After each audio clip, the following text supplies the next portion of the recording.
and good evening. I'm Melissa Idris. Welcome to Consider This. This is the show where we want you to consider and then reconsider what you know of the news of the day. There was a recent report by the regional think tank Asia Centre that said it had found that hate speech and ultra-nationalist groups in Malaysia have recently been gaining significant influence in the Malaysian online space. Now, what do we need to do now to address this before it exacerbates any further? Joining me on the show tonight is Dr. Nicholas Chan. He's a postdoctoral fellow at the Strategic Defence and Studies Centre at Australian National University.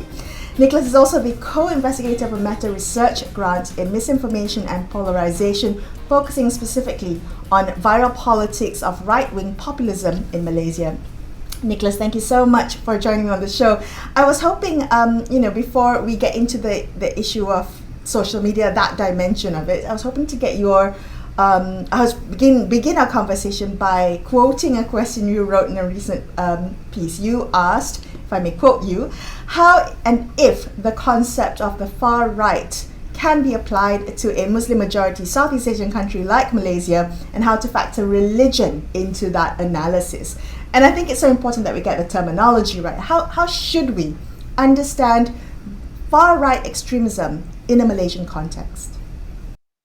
I think, well, as academics, we tend to kind of struggle about definitions all the time. I think a very easy way to define far right is to say, like, these are actors that are hostile to liberal notions of democracy. And although not necessarily about elections, a lot of them, they do join elections.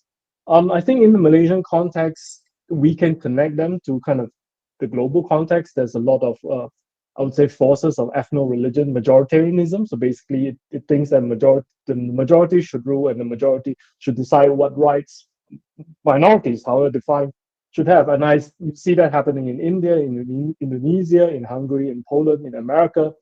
And I think to some extent that is happening in Malaysia, although some of these things are not new. We talk about politics, about race and religion for all the time. But what we are seeing right now that's quite new is how these things connect to global discourses about the culture war, in terms of how do you push back against liberalism, especially in the cultural sphere, and there's just more targeted scapegoating of various kinds of minorities because they say that they kind of infringe on the mainstream culture of the country.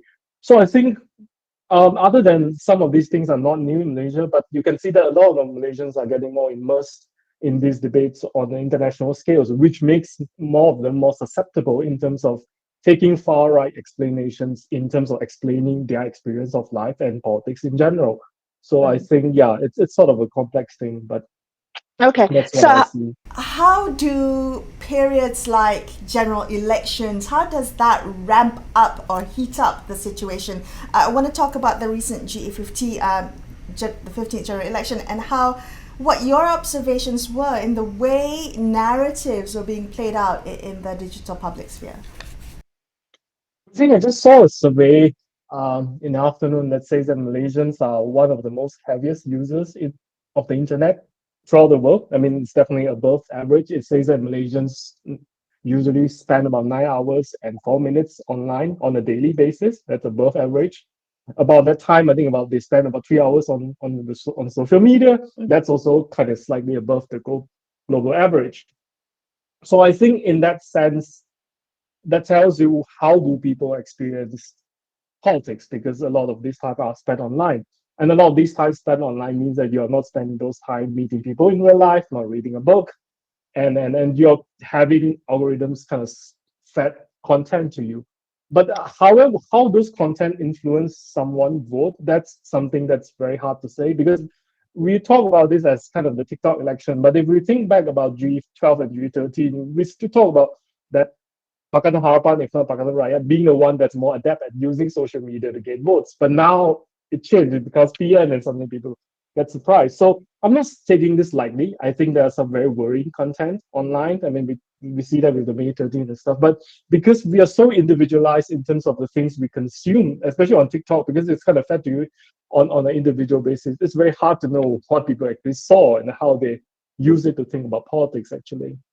Okay, but does was there an increase in terms of? I know you said it's not new, but was there an increase in terms of of extremist narratives. I mean, I'm just using the hashtag 13 Mei as an example, but it seems to be there was a lot more racial polarization online during the elections. I'm just wondering whether was there anything alarming and new in these narratives, which Malaysia unfortunately has had to struggle with for a really long time.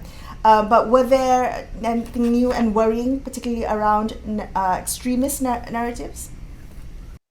I think optics during general elections is something that has been going on for past um, couple of elections. I think, at least personally, I've seen it more during elections, and they kind of die down because a lot of money is being spent on during those time. I think in terms of uptick of those narratives, I think TikTok is a bit shocking because we we aren't very used to that space, and there's also this kind of general consensus that that's where the young people are, and these are the information they're given on a very bite-sized manner. In terms of Facebook and maybe Instagram or Twitter, because we are more used to this stage, and there's a lot of tussle about how to police them, so that's why we are not that shocked. I think what happens online, while it's very important to kind of note those trends, but at the same time, we are also noting a trend in Malaysia where you often had one side of the political divide that really doesn't have a lot of minority representation, and that gets mainstream. And if there's this kind of will to think that some votes really doesn't matter as compared to others, then those narratives get generated online, especially if those spaces are not policed adequately and there's no political will or kind of awareness in terms of thinking that we have to deal with those things. Because some people would kind of reflect the question back. It's like, no, this is just mundane Malaysian politics. You just kind of see it online and you're not used to it. But I would say that's not really true. So yeah, so that's, I think that's the more comprehensive picture here. You pointed to a homogenous opposition group. Does that create a trend? Because will it go beyond the 15th general election? Might it spill over now that we have an emboldened, very powerful, given that what they won, this number of seats they won in the general election, but a homogenous opposition group? Might the trend of continuing to polarize and politicize and racialize, might that continue post GE15? I think Malaysia, in a way, is lucky in a sense. There's still some inertia in terms of this idea of, if you want to govern, you have to be at least multi-racial or multi-ethnic or multicultural. There's this idea that in terms of being an inertia, so people try to hold on to it, even if they don't do so in practice. So there's the silver lining there. But at the same time, there's also the question of, because this is just one election and because of the shifting political alliances, people are really experimenting on a lot of stuff, including experimenting on to what extent can we play the race and religion card, and then we might win that, because there's always this sense that if you tried it once, it's like, okay, this is not to the extreme. Let's go to the extreme thing. But here's my point. Some people would say that's fine if they try it and it doesn't work, then people would moderate. But I don't think that's the case that's happening. The more you try it, first you shift the Overton window. That means the mainstream becomes something that's even more to the right. And the second thing is, like, even if it doesn't work, you might have side effects, and then we don't know what kind of side effects we might see, right? Violence or even non-violent extremism, and then you radicalize certain parts of the populace that's not so sophisticated, and this is the thing about politics in terms of that's being fed to them. So I think there's a lot of unintended consequences there as people experiment. So that's my sort of contra opinion there.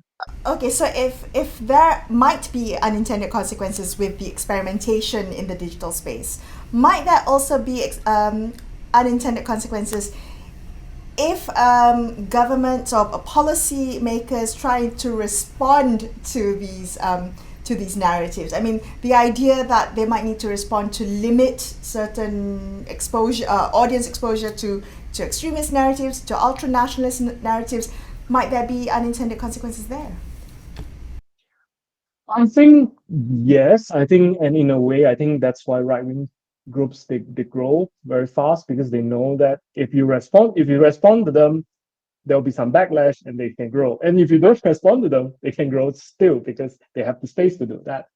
And a lot of this kind of counter speech approach operates on the assumption that there's speech A and then I'll throw out speech B and speech B will cancel speech A. But it doesn't really work like that because you sort of have to kind of create a culture, a kind of mainstreaming of this value, and then your speech works better. And that's why experimentation to me has a dark side of it. The more you experiment, the more you push things and then change the mainstream, and the more you kind of the speech you get is working. And then in a way, governance now is also kind of caught in kind of a sort of mindset where people still think about it. Is this a problem of freedom of speech? Not a lot of people think about whether this is a problem of the privilege of an audience. Just because you have a freedom of speech doesn't mean that you have the privilege of an audience. It's okay that I tell something to my neighbor, but it's another thing that I take out a megaphone and then yell it up to the entire taman. And that's what the internet's doing. And people don't really talk about this. If we talk about it in real life, it sounds very weird because you get a megaphone. But then in the internet, it was like, this is normal. But is it normal? And that's the question I want to ask, really. So holding the megaphone is a privilege that we must, exercise with prudence. Can I ask you very quickly, given that this is your field of research, what do you think is missing from the conversations, the discourse that we're having about the rise of hate speech, the rise of extremism, the rise of ultranationalist narratives? What's missing, or what do we misunderstand or haven't fully thought through about this field? I think feel is that we focus a lot on speech, focus a lot on content. We want to see like who says the most awful stuff, and then we think like hate speech is like what Kanye West did when he says something that's so awful that you really know it's very upsetting. But I think not a lot of people really focus on in terms of the kind of activism that makes people feel angry all the time online. So a very good example is that in Malaysia, there's a lot of cases where you have nobody's basically charged for things they said on the internet, offending someone, offending a religion. But we don't really go one step behind and say like, who creates those kind of moments of mobilization where the internet basically turned on that one person? And I suspect if you kind of trace this movement backwards, a lot of those actors are actually doing this full time, or at least they do it all the time. There's like they make people angry, and these are what I call the hatred entrepreneurs. And it's very hard to get those kind of details because social media company doesn't really want to share that kind of detail.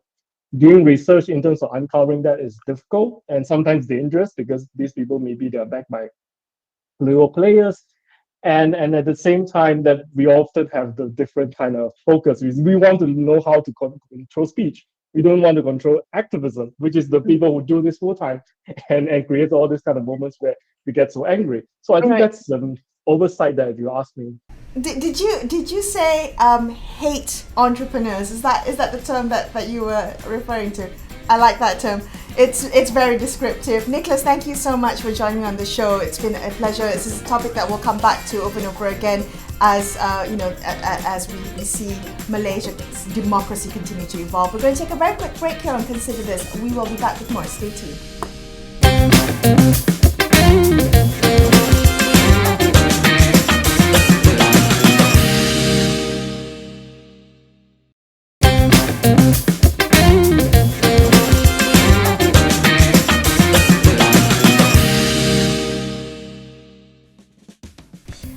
Hi, welcome back to Consider This. I'm Melissa Idris. Let's continue our discussion about the spread and influence of hate-based and ultra-nationalist narratives in the Malaysian digital public sphere. Munira Mustafa is the founder and executive director of Chasta Group, which is a research and analytical consulting firm specializing in security challenges.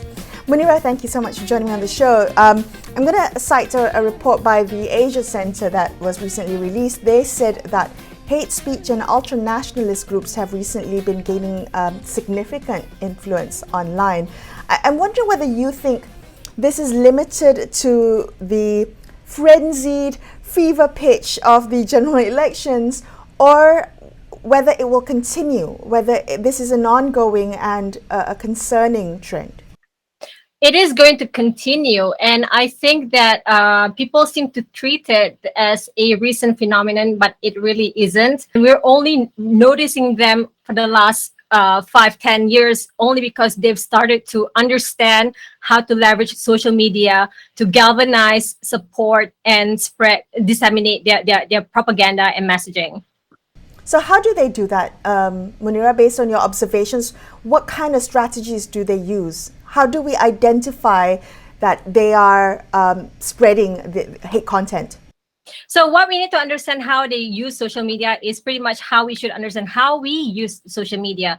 We shouldn't treat them as any different from us, but we just need to understand that they are using immersing themselves in the online environment the same way as we do, but only because we're feeling that separation because we don't really conform to their ideology. So basically what they're doing is that they're leveraging on features introduced by social media, such as the quote retweet feature, groups, creating secret chats and things like that. And that's how manage to gain followers. And sometimes it can be surreptitious. They don't always start off very obvious. They start off in small private chat rooms, but once they start to recognize that they're not the only ones who feel that way, they start to feel emboldened. And a lot of this is being also provoked by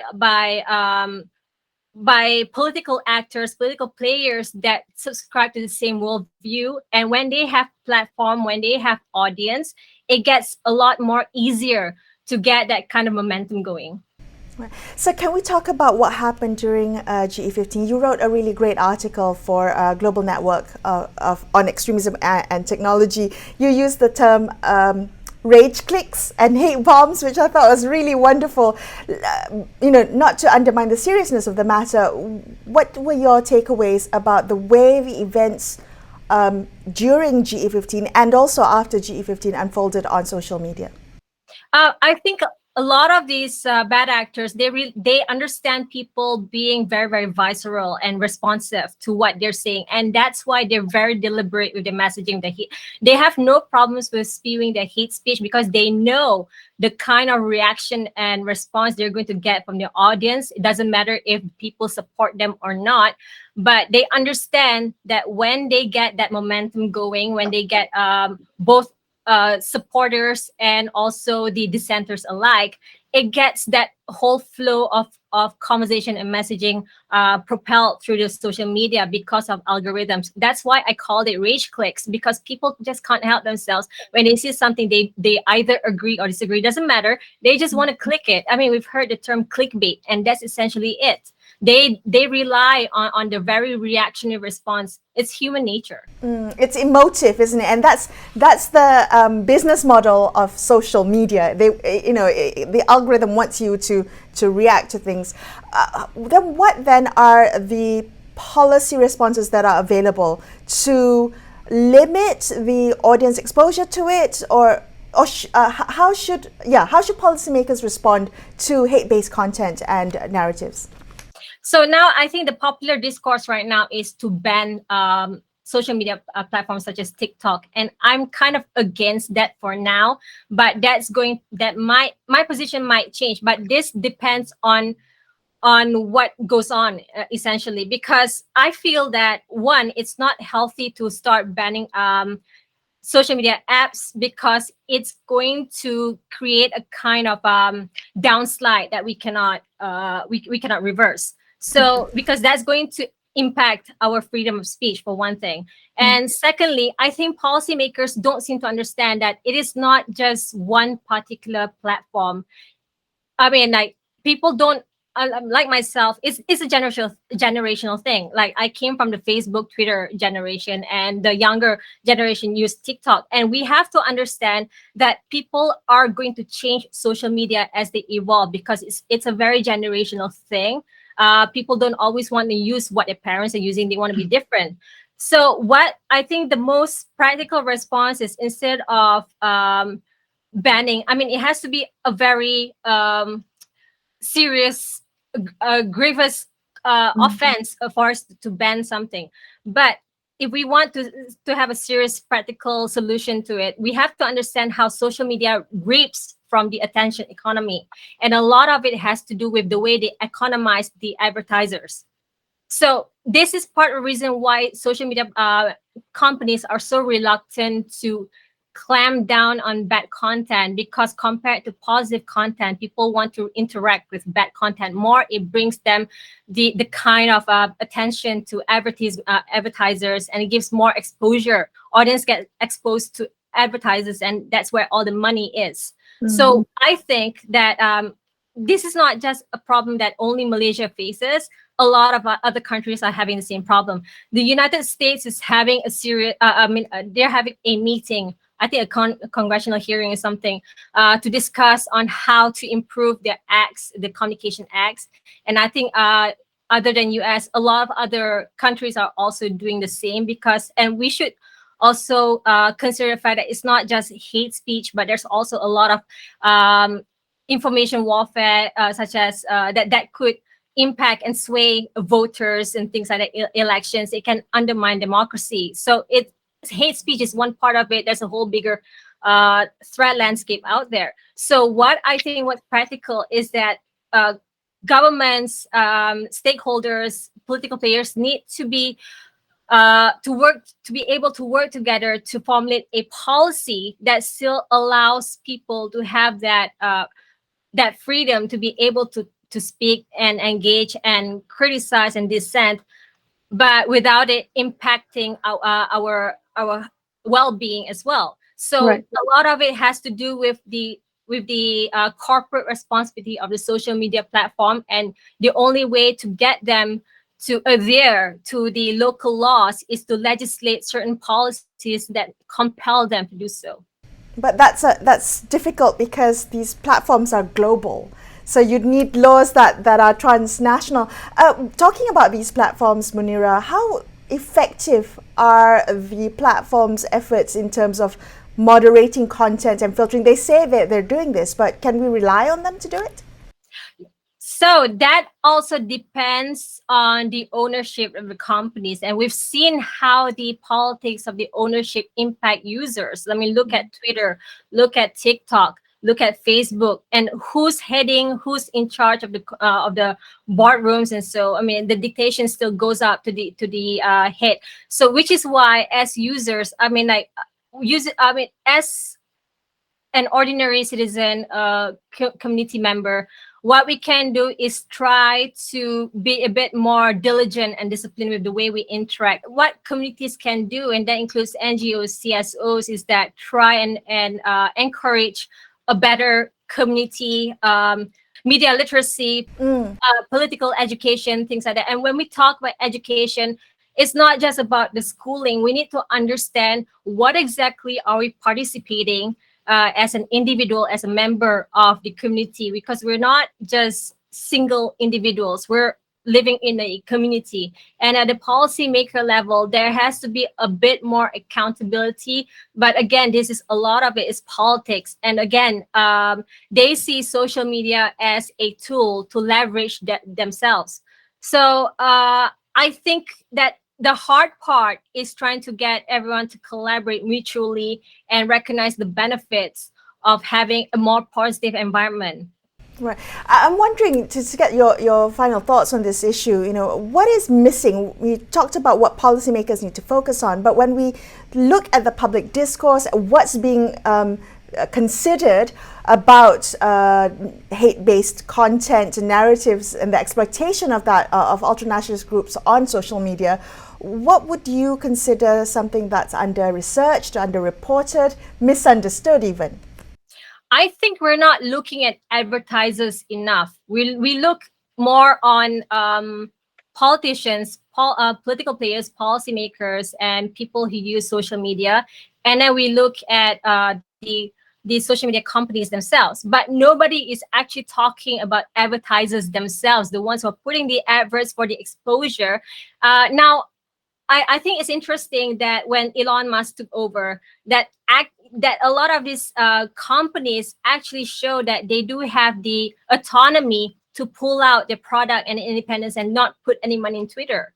So I think this is a very underexplored part where I think policymakers could at least leverage that point and say that if you're not going to compel social media this way, we're going to do something about it, and that's going to affect your bottom line. Munira, thank you so much for speaking with me. That was Munira Mustafa, Executive Director of Chester Group, wrapping up this episode of Consider This. I'm Melissa Idris, signing off for the evening. Thank you so much for watching, and good night.